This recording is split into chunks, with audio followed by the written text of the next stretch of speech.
about 15 years now. Started with single family while I was going to college and studying to be an engineer.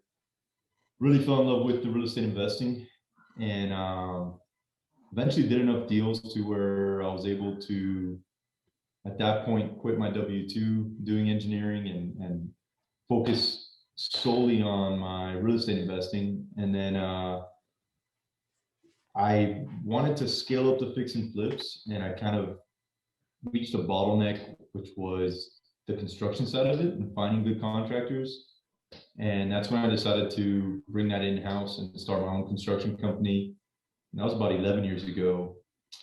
My plan worked. We were able to scale the single family. We were doing maybe 40 to 50 flips a year with some wholesales in there. And then kind of worked my way up to small multi-families, and then also did some new development projects until about 4 years ago is when I really started focusing on large 100+ unit multifamily properties.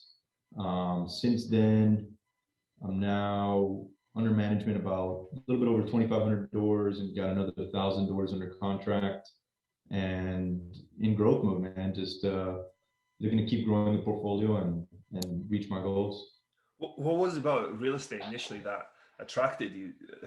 So you said you reached your goals initially of being able to leave that engineering job, because a lot of people, like, an engineering job is a great job, right? A lot of people would love to have that. My mother thought so. So she wasn't impressed when you decided to leave it, I guess. Not one bit. She was real worried about the insurance and the benefits. It was, I wanted to own my own business. I knew I did. My father owned his own business. A bunch of my uncles did. And it's kind of just in my blood. And I didn't know it was going to be real estate, though. But after I did a couple deals, I just kind of fell in love with the flexibility, that you didn't really, is the harder you work, the more you get out of it. That's in general with owning your own business, I think, but versus working for someone else. That's kind of what ended up, I could say that I know one of my uncles owned apartments, and I kind of saw that growing up. So that might have stuck with me without me even realizing it at that time. Yeah. And then what attracted you to, so you had a small portfolio yourself, but then you kind of skipped it up to the bits of bigger multis. What was it about that attracted you? Because I'm guessing you were having success with the smaller stuff, right? Or not? Right. I actually did not love to have the small multifamilies and the single families that I held on to. I didn't like having to go collect rents, and it wasn't justified to hire a third-party property manager at that point with the size. So I really stuck to the fix and flips until I almost got a little worn out from the transactional part of it, and just, from one deal to the next, constantly working to find the next deal and doing the next deal, until on the construction company, I actually started working for some of my clients were syndicators, and they kind of introduced me to that world. Till then, I didn't know you can partner with investors and take down these multifamily properties together. So once I realized that, and that, I could hire a third-party property manager and have a staff on site, and they would take care of collecting the rents and handling all that stuff. I would just have to make sure that they're doing it. I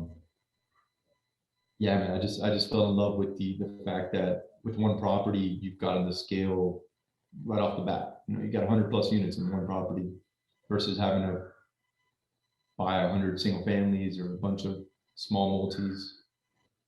Yeah, and I think for a lot of people as well, they understand the scalability of multifamily, right? But the challenge is getting started, right? Because when you start, no credibility, no track record, it's kind of that challenge of getting started, right? You need that credibility and that track record to get started, but without getting started, you can't get that credibility and that track record, But how did you get started? What was your first venture?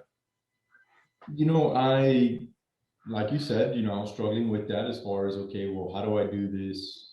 I don't have the track record. Yes, I've got the single family and I've done a lot on that side, but sometimes it doesn't necessarily, transfer over onto the multi. So I partnered with somebody, I co-GP'd with somebody that had the experience. Um, I had never raised equity, so they also had the experience doing that. And that's kind of what got my foot in the door. I found the deal. I did the asset management. I did the CapEx with my construction company. I did all the legwork, and they signed on the loan and they helped with raising the equity. Very nice. What was the deal? What kind of size? What kind of deal was it? That was a smaller one, which I don't highly suggest to somebody. I don't think you need to go smaller. This was a 37 unit one, was the first one. The next one after that was 216 units. I like that a lot better. It's just I was still pretty hands-on with the 37 unit one, just because you still can't have that on-site staff. Um, so yeah, I suggest 100 plus units. Well, to some people, they might be like, wait, what is he talking about? 37 units versus 216 units. That's over 180 extra headaches that you have, right? Because you have that many more tenants, give or take. But explain to people why they might not understand and why it is easier doing a larger project like that.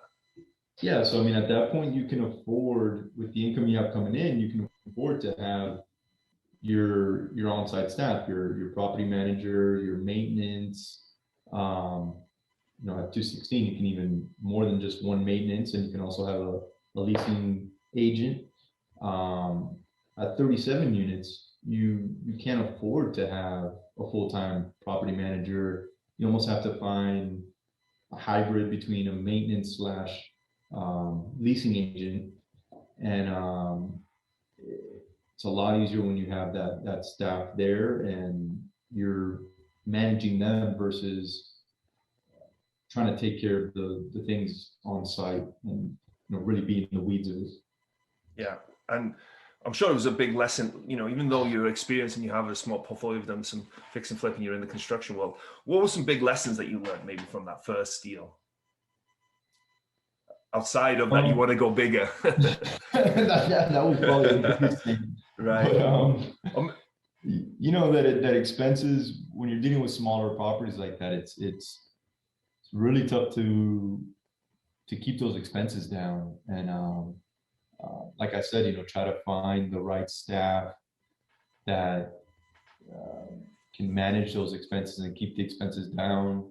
So yeah, go bigger. That's what I learned. and do you have a niche that you kind of that you were going after initially? Like in the B space, a C class property, value add, stabilized. Did you have a niche created for yourself at the start, or were you just going after whatever you could find?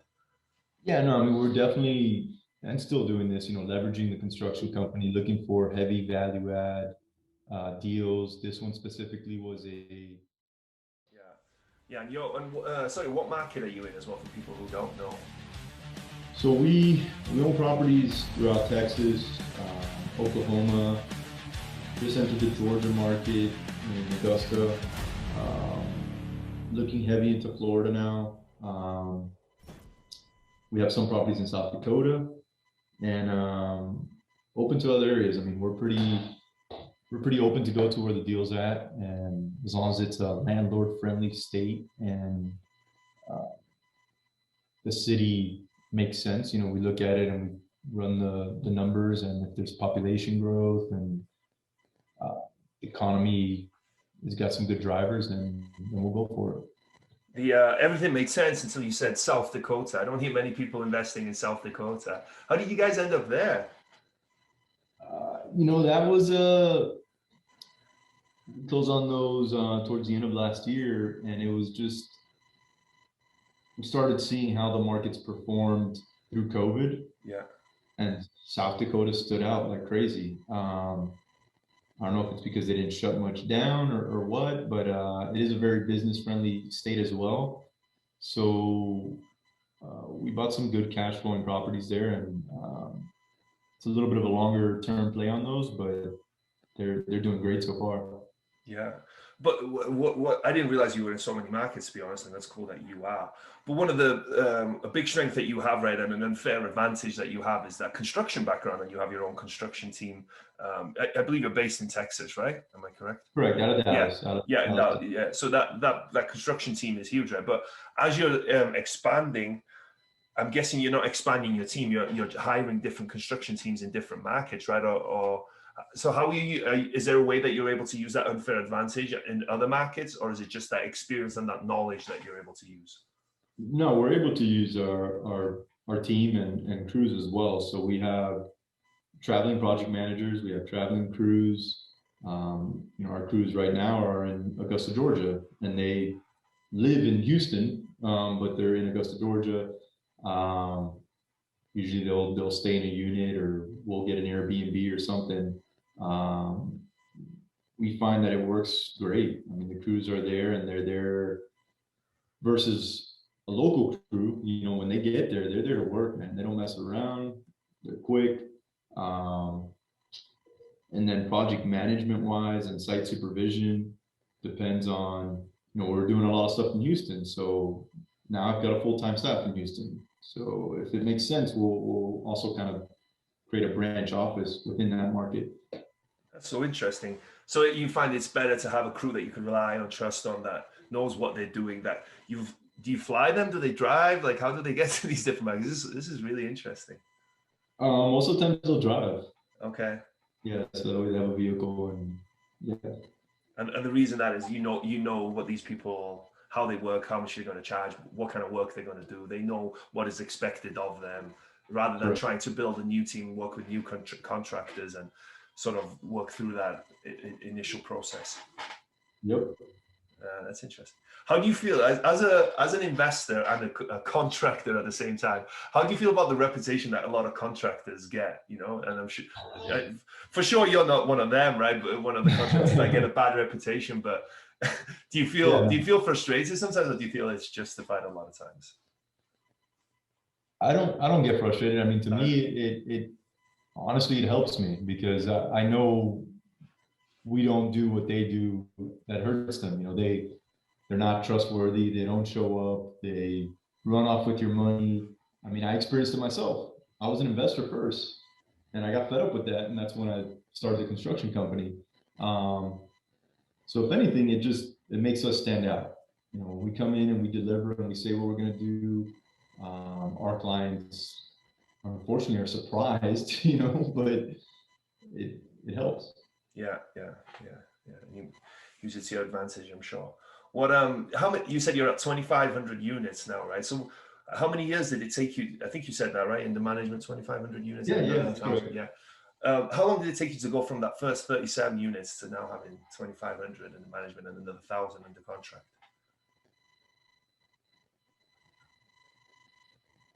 Say since we actually closed on that 37, I think it's been maybe 3 years or so. We're getting close to 3 years. That's some rapid growth, right? I thought it was pretty quick. That's some rapid growth.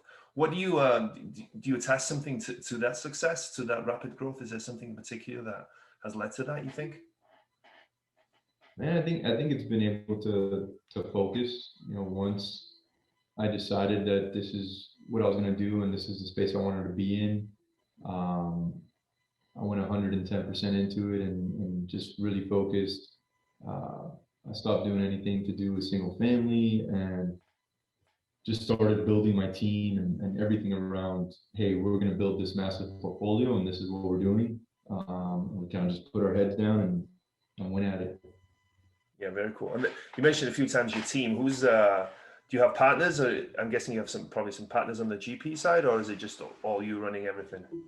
No, one partner on the investing side, Eric, and then we've got a team there. We've got somebody that helps us with marketing and investor relations, and we continue to add seats to that team. And then on the construction side, I mean, I've got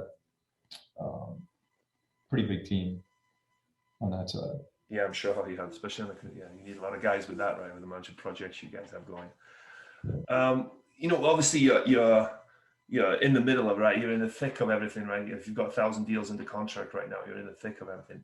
What are some trends that you are seeing that are just maybe coming up in the, in the last few months that are kind of changing with multifamily that people might not be aware of, that might not have sort of seen, or is it kind of the same as it was, is just more competitive, maybe? I mentioned the above whisper price. Yeah, That's pretty new and more competitive for sure. yeah, Um, yeah, I mean, it's just getting more competitive. That's really what's happening right now, and everybody's thinking there's going to be this wave of assets that are in trouble, and there's going to be discounts. I don't know if that's coming. I really don't know if that's coming. I think multifamily's done a decent job of fighting through the pandemic that we had, and proving that it's one of the best industries in real estate. So I think it's just going to get more and more competitive. I think there's going to be more capital poured into multifamily. So just trying to figure out how to adjust and continue to take down deals without overpaying for things. yeah. Yeah, and I agree. There's so much competition now. It's hard to see where any slowdown would come from, right? Because there's so much competition right now. It's just kind of crazy, and it's hard to see that going away anywhere anytime soon, I think. Yep, I agree. Well, cool, man. Well, as this show is called Wrestling with Real Estate, I like to incorporate some wrestling-related real estate questions. And the first one is, what would your wrestling name be? But do you want to give people a little bit of a backstory before we kind of dive into this, actually? So that, because you're going to be really good at this part. So I can. So I've been really excited to do this podcast because I wrestled back in the day as well, a little bit. During college, my fraternity used to put on a philanthropy. It was the Saget Wrestling Federation, and every semester we would take the ballroom at the university, and man, we would have like 300 to 400 people show up, and we all had characters. And so I was George Fury. That was my wrestling name. And yeah, I think I would stick with that name. Okay, so yeah, the first question I always ask is, what would your wrestling name be? So you're going to go with George Fury. I like that. George Fury, cool. Every wrestler, as you well know, has a special move, right? What is your special move in real estate, you think? I think my special move is kind of just being able to structure these deals. They really do take a team effort to take down, and I've done a really good job of networking and just being able to put everybody in the right place depending on the deal, and being able to structure it so that it can get to the finish line. Yeah, very cool. What's been the biggest body slam you've taken in your real estate career? Biggest body slam. That's a good one. That's a good one. I think right before I started doing the multifamily, and just when I was really motivated to scale the single family, and I just got a little burned out. It was I don't know if I hadn't tilted over to multifamily, I'm not sure what I would be doing right now. I wasn't liking where I was at. Didn't have much time to do anything, and just glad I made the change and focused on multifamily. Yeah, I'm glad you did too, man. And you're killing it, obviously, now. So was there a moment that you were standing on the top rope, getting ready to jump, but you were too scared? What was it, and how did you overcome it?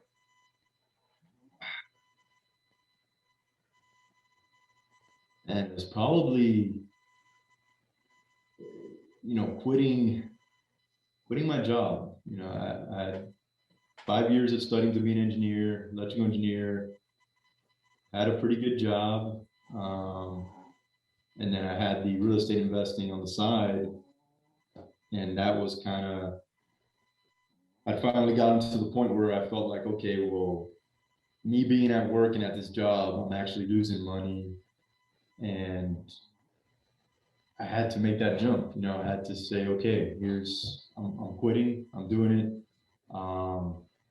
And that was a big decision. What do you say to people? Do people ask you, you know, now, should I quit my job? Do you have advice for people when they ask you that question? No, I would say force your side hustle. Let's say if it's real estate, right? Yeah. Force it to make you quit. Don't just go cold turkey and and quit right away, especially if it's multifamily. Multifamily takes a while to gain that traction and to start getting deals done and to start making money. So, you know, I wouldn't want anybody to watch this and hear me and think, oh, I just need to quit and focus on multifamily and everything will come together. Not necessarily, you know, focus on it and make it grow to the point where you're losing money because you're at work or doing your W-2 or whatever it is. Oh, that's great advice. Yeah, get it to the point where you have no choice but to quit at that point, right? Yeah, that's awesome. I love that. Well, man, this has been fun. I really appreciate you taking the time. Like I said, you're a crazy busy guy, but this was a fun interview. But before we go, if people want to reach out and get in touch with you, or if they want to find out more about what you've got going on, how can they do so? Yeah, we put a ton of information on our website. So if they go to elevatecig.com, or if they search me on any platform, pretty much Facebook, LinkedIn. I don't put a lot on TikTok, but Instagram, Facebook, and LinkedIn. They search my name, they should be able to find me. They can also shoot me an email if they'd like. George or Jorge is actually the way it's spelled, but I usually go by George, Jorge at elevatecig.com. Well, cool. Well, I'll include all that in the show notes. Thank you so much, man, and have an awesome rest of your day out there. Thank you, man. It's been fun.